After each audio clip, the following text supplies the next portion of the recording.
Oke sobat, kembali lagi bersama saya di channelnya Kang Wawan Official. Like, comment, and subscribe. Kali ini kita akan membahas tentang perjalanan tentang horor. Karena dulu pengalaman ketemu sama hantu. Waktu itu jam maghrib, jam 6 ya, jam 6 lewat. Kalau orang Sunda sering mengatakan maghrib kolot. Maghrib kolot itu program horor ya. Itu keluar apa kemana gitu, ke luar apa kemana? Nganterin teman pulang. Dulu kan saya nggak ada motor, jalan kaki dari rumah saya ke rumah teman itu sekitar 3 kilo lah, jalanan 3 kilo. Memang di situ dibilang horor yang melewati tempat pemakaman umum. Teman saya Lokasinya di mana? di Cianong, Cianong. di Cianong tadi lah, Prasari batasan. Di situ pas di perjalanan, pas beduk ya, maghrib, kata teman saya gini, innalillahi, kok ada yang meninggal ya, lagi bawa pasaran itu. Waktu lewat tuh ngeliat. Iya, bawa pasaran, banyak orang, banyak. Iya. Saya juga sepintas percaya mungkin penduduk sini ada yang meninggal gitu. Kok tanggung amat, maghrib mau dimakamkannya kan, apa nggak ada waktu, apa habis maghrib atau habis isya gitu. Iya. Itu pas maghrib banget. Pas maghrib. Saya juga heran, ditanya, ada yang kenal tapi nggak tahu namanya, kayak mukanya kenal gitu. Iya. Orangnya pada diem. Biasa kan kalau biasanya kalau orang Islam itu ya, kalau Muslim baca zikir, kalau nggak zikir salawat sambil bawa pasaran gitu ya. Itu pada diem. Jadi jalan saya nih lurus. Nah di sini ada gang dari kampungan penduduk situ, memang nggak banyak, sedikit kelihatannya dari gang. Pas saya jalan mungkin sekitar 5 meter, saya balik ke belakang, kok banyak orang mau pada makamin siapa ya, ada yang meninggal. Emang itu beneran ada yang meninggal? Beneran apa gimana? Belum selesai ini ceritanya. Enggak, jadi saya penasaran gitu. Maksudnya teh beneran. Nah, di situ itu pengalaman yang paling mengejutkan sampai sekarang ya. Bawa pasaran seolah-olah mau ke makam. Nah, sekitar setengah kilo. Nah, di situ kan saya pertama mulai ada perkampungan. Saya tanya sama anak-anak yang mau pengajian, "Dek, emang ada yang meninggal di sini?" Kata siapa? Itu tadi bawa pasaran. Nggak ada yang meninggal di sini mas. Saya kan penasaran, saya balik lagi kan ke atas, ke tempat pemakaman, nggak ada orang. Terus yang tadi kalian lihat itu apa? Nah justru itu saya nggak tahu. Orang banyak yang sambil bawa pasaran gitu ya? Iya kan, itu nggak tahu, justru saya juga heran. Tapi ngeliatan dari jauh kan, kelihatan. Oh itu tadi ngelihatnya dari jauh. Iya, pas balik lagi saya kan dari pertama ngelihat nih yang bawa pasaran. Jauh apa deket gini? Pas ngelihat sekitar 20 meter lah. Tapi kelihatan itu orang-orang tuh banyak. Iya, kelihatan, tapi nggak pada gini, nggak ada berduduk semua. Ada jalan gitu. Yang bener Kang Wawan, masa sampai segitunya? Ya disitulah berdempetan antara makhluk halus dan makhluk seperti kita itu. Mungkin itu suatu. Itu Kang Wawan doang sendiri yang lihat? Sama teman juga. Oh ngelihat juga? Teman juga ngelihat. Mana itu teman juga ngelihat. Kata teman saya, kok iya ya. Saya sambil jalan, sambil ngobrol sama dia, kok tanggung amat gitu mau dimakamkan sekarang. Pas lagi jalan sekitar ya setengah kilo kan, di situ pertama nemu kampung. Di situ ada anak-anak yang mau ngaji kan. Saya Dek, ada yang meninggal. Nggak ada. Yang bener, iya nggak ada yang meninggal. Nah, saya penasaran, yang tadi siapa? Emang kita ngelihat apa? Enggak. Nah, saya penasaran, saya balik lagi. Pas lihat dari jauh, kok nggak ada orang. Yang tadi siapa yang dibawa? Pada kemana gitu kan? Nah, saya langsung balik lagi ke rumah teman. Balik lagi ke bawah gitu, nggak balik lagi ke rumah saya sebenarnya. Saya bilang takut yang lain juga sama hantu seperti itu. Terus selain itu masih ada lagi nggak cerita? Banyak, kalau saya sih emang udah sering ya? Di dibilang senang ya senang sih, kayak istilahnya perjalanan itu. Ya pasti ada lah. Ya pasti ada. Terkadang saya pengen penasaran hantu itu, kuntilanak itu seperti apa bentuknya, tapi sampai sekarang yang namanya hantu kelihatan dengan muka saya belum pernah. Cuma itu doang, pertama itu juga nggak Maaf nih Kang kelihatan Wawan, tentunya. kembali lagi ke yang apa yang ngelihat itu Kang Wawan ngelihatnya orang-orang tuh kayak gimana?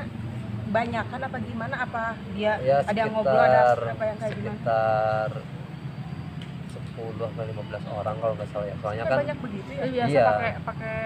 pakai pakaiannya udah pada lusuh, pakaiannya udah pada lusuh, udah pada ya, ya ada yang pakai baju putih, ada yang baju hitam, tapi pada kumah.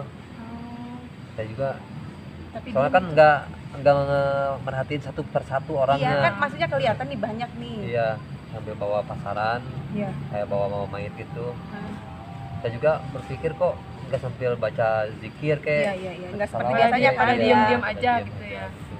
Makanya saya jadi penasaran itu sampai seminggu saya masih kepikiran. kepikiran terus itu makhluk mau pada kemana. Iya. Nah dari situ saya penasaran bener apa enggak makhluk gaib itu ada. Mungkin menurut hadis juga memang ada sih, cuman tergantung kita menyikapinya. Dan Allah kan menciptakan jin dan manusia itu memang harus beribadah ya. Iya. Tapi kalau urusan makhluk kan seperti hantu itu halusinasi atau itu memang faktanya ada. Soalnya gini nih, di depan rumah saya aja pernah dulu ada hantu yang dinamakan macam kunti. Iya. Itu kan pertama ketawa, denger ketawa kunti kan tahu sendiri. Iya. Enggak, aku enggak tahu. Centil, emang belum pernah? Belum. Nanti diketawain. Enggak sampai Mau enggak kamu enggak diketawain, mau Ketawain, enggak mau mau diketawain. enggak mau sampai Ayo dengar. ketawain. Ayo ketawain. Dia paling bisa. Oh iya. Ada yang ketawa, kata bibi saya kan lagi lewat, Iya. mau ke warung sampai balik lagi dia. Ada yang ketawa katanya di atas pohon nangka. Saya keluar, mau juga dengar pas di dalam. Oh, di dalam dengar. Iya, terus ketawanya gitulah, semacam gitulah ketawanya. Iya. Saya penasaran. Kebetulan di situ ada teman saya, dia bawa HP, dia penasaran, coba Wawan videoin, minta takutin aja orangnya, makhluknya seperti apa. Saya tantangin, saya juga sambil takut, bukan apa saya seorang jagoan, Iya. tapi saya pengen membuktikan bener apa enggak itu Seperti apa? sesosok kuntilanak semacam apa rupanya. Saya tantangin, saya suruh tampil mukanya, saya suruh hadir, dia nggak berani hadir depan saya, tapi dia melilingin rumah saya. Wah, Dia sampai pundak saya Kena.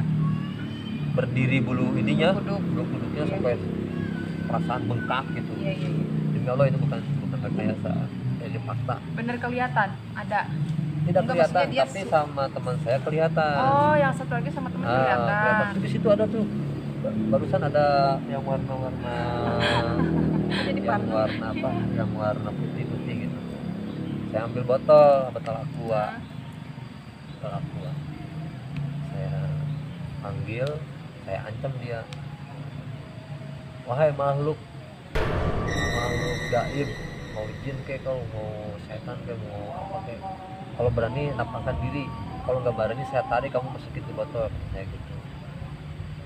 Dia nggak berani kayaknya, kata teman saya, nyender di pundak dia sampai dia berat katanya. Ya saya ancam lagi, jangan suka main-main sama saya, kalau misalkan mau masuk ke dalam botol oke, silakan, saya nggak takut. Sekali lagi kalau ganggu daerah sini saya masukin ke botol. Dari situ ketawa sekali, udah sampai sekarang nggak ada lagi, kayaknya pergi. udah diomongin kayak gitu. Iya, saya ancamin aja masukin ke botol. Soalnya karena sih dulu ya, sebelum kejadian di rumah, ada teman-teman saya mungkin akan bisa secara natural untuk menaklukkan semacam kunti. Tapi nih Kang Wawan, maaf ya, Ya. teman aku kan ada nih ya ponakannya yang lihat ya. Dia cerita sendiri nih Iya. ya waktu main ke rumah. Dia kan waktu itu main ke rumah bibinya di Jawa ya. Emang rumahnya kan terpencil ya, banyak pepohonan gini gitu ya. Dia tuh kan nginep. Malam-malam tidak bisa tidur katanya. Ibunya sama ayahnya udah pada tidur. Dia sendiri tuh belum tidur. Kan atapnya belum pakai ini ya, masih banyak kayu-kayu kan ya. Pas dia gini mau tidur, itu jelas banget katanya kuntilanak. Ada masuk. Lagi ayun-ayunan di kayu atas itu. Itu dia ngelihat, dia Iya, ngelihat. ngeliat sendiri, ngeliat Saya tahu sendiri. itu mungkin putranya masa kecilnya kurang bahagia. Kenapa? Dia melihatin. Jadi main ayun-ayunan. Iya, dia kan gini ngeliat ke atas, terus si kuntinya itu lihat ke bawah. Terus jadi Mau- berpandangan dong. Ya iyalah, taunya kan dia Nyanyi dong. nggak nyanyi. Dia lihat, katanya rambutnya panjang, keriting, terus bola matanya hitam ke sini, mukanya putih pucat, bajunya baju putih, ininya Ya. pada ketutup semua. Dia bilangnya nggak langsung bilang, udah seminggu baru dia bilang. Katanya sampai kepikiran, sampai sekarang aja dia kalau tidur pengennya Apa- ditemenin sama ibunya. Penampakan makhluk halus itu emang seperti itu.